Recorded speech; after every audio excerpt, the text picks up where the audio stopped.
ආයුබෝවන් මිථුන ලග්න හිමියන්ට දෙසැම්බර් මාසය කොහොමද කියලා තමයි අද විග්‍රහ කරන්නේ.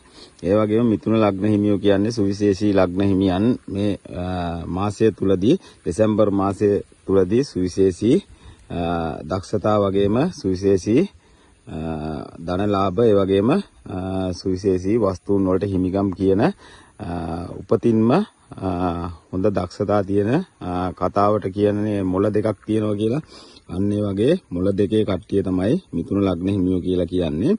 ඉතින් මම වැඩි වැල්වට අරන් නැතුව මිථුන ලග්න හිමියන්ට දෙසැම්බර් මාසයේ කොහොමද බලපාන්නේ කියලා කෙටියෙන්ම විස්තර කරන්නම්. පැහැදිලිව කෙටියෙන් විස්තර කරන්නම්. ඉතින් දෙසැම්බර් මාසය කියන්නේ මිථුන ලග්න හිමියන්ගේ අන්තිම තුරුම්පු ටික වැඩ කරන කාලේ. ඉතින් තුරුම්පු ටික වැඩ කරනවා කියලා කියන්නේ අපි කොහොමද මේවා වෙන්නේ කියන එක හරියටම දැනගෙන හිටියොත් තමයි අපිට පුළුවන් මේ අවස්ථාව අඳුරගෙන ජයග්‍රහණය ලබා ගන්න. මොකද නැත්තම් අවස්ථාව අඳුරගත්තේ නැත්තම් බොහෝ විට අතපසු වෙන්න පුළුවන්. අපිට තියෙන වාසි හෝ chance එක මිස් වෙනවා වෙන්න පුළුවන්. ඉතින්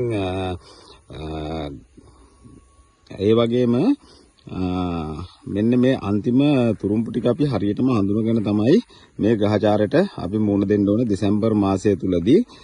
අන්තිම තුරුම්පුව විදිහට දැන් පොදු ග්‍රහ තත්ත්වය අනුව ගත්තාම ඇත්තටම වඩාත්ම සාර්ථකයි. ඉතින් අර මම කිව්වේ අනිත් ලග්න වලට සාපේක්ෂව ගත්තාම මෙන්න මේ තුරුම්පු තමයි Tamanට මොනවා හරි වාසියක් වෙන්න තියෙනවා නම් ඒ වාසිය වෙනකන් අර කට ඉස්සර කරගන්න නැතුව මිථුන ලග්න හිමියෝ කතාවට දක්ෂයි. හැබැයි කට වැඩි ඉස්සර කරගන්න නැතුව වැඩේ වෙනකන් පොඩ්ඩක් බලාගෙන ඉන්න එක තමයි හොඳ.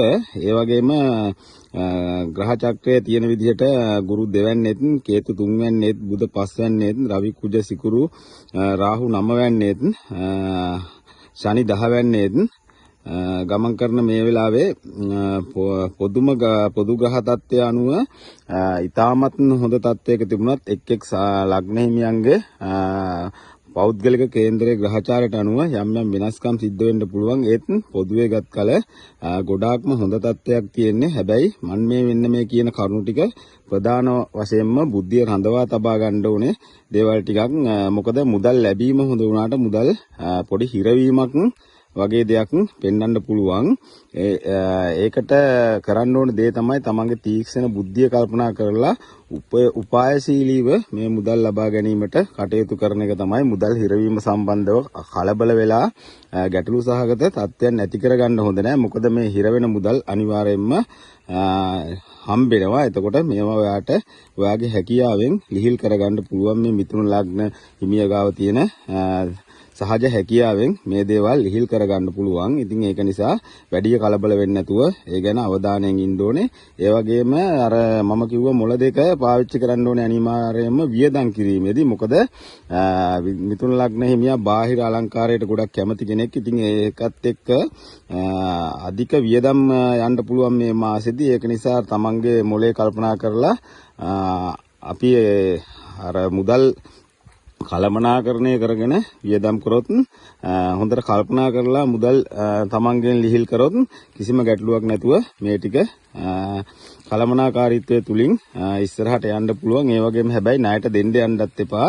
හදිස්සිය තීරණ ගන්නත් එපා. කවුරුත් මෙහෙම කරමු, මෙහෙම එක ලාභයි, මෙහෙම කිව්වට පොඩ්ඩක් කල්පනා කරලා ඔබේ අර යටි සිත දක්ෂ සිතෙන් හිතලා පොඩ්ඩක් ඒ ගැන අවධානයෙන් තමයි තීරණ ගන්න ඕනේ. ඒ වගේම රැකියාවල් කරන මිථුන ලග්න හිමියන්ට රැකියාවල් වලදී යම් කලකිරීම වගේ තත්ත්වයන් ආවට ඒවට කලබල වෙලා උත්තර බඳින්න ඕනවට වැඩි යන්නේ නැතුව පොඩ්ඩක් නිවි සැනසille පොඩ්ඩක් පස්සට වෙලා හිතලා බලලා කටයුතු කරනවා නම් හොඳයි. මොකද එතකොට මේ ප්‍රශ්න නිකම්ම ජනවාරි මාසේ ඒ කියන්නේ 26 ජනවාරි වෙනකොට සම්පූර්ණයෙන්ම ලෙහිලා යනවා.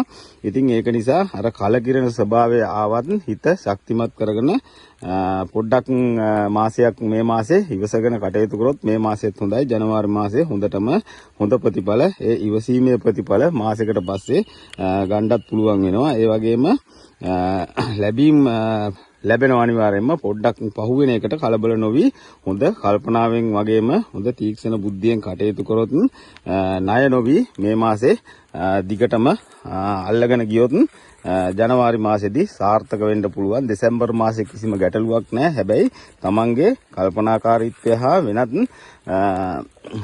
කලබලකාරී තත්ත්වයන් නිසා තමයි යම් යම් වෙනසක් සිදු වුණොත්. ඉතින් ඒක කලින් දැනගෙන ඉන්නවා නම් මිථුන ලග්න හිමියට පුළුවන් මේ වැඩේ මිස් කරගන්න නැතුව මුලින් වැඩ කරලා ගොඩ දා ගන්න පුළුවන්. ඉතින් මිථුන ලග්න හිමියන්ට 2026 ලබන අලුත් අවුරුද්ද ජය සතුට සාමය පිරුණු හොඳ පටන් ගැනීමක් මෙන්ම හොඳ ආරම්භයක් වෙන්න මේ දෙසැම්බර් මාසේ තමයි හරියටම වැට්ටි කරගන්න ඕනේ. ඉතින් මිථුන ලග්න හිමියන්ට ජයෙන් ජය මේවා සුබ අනාගතයක්.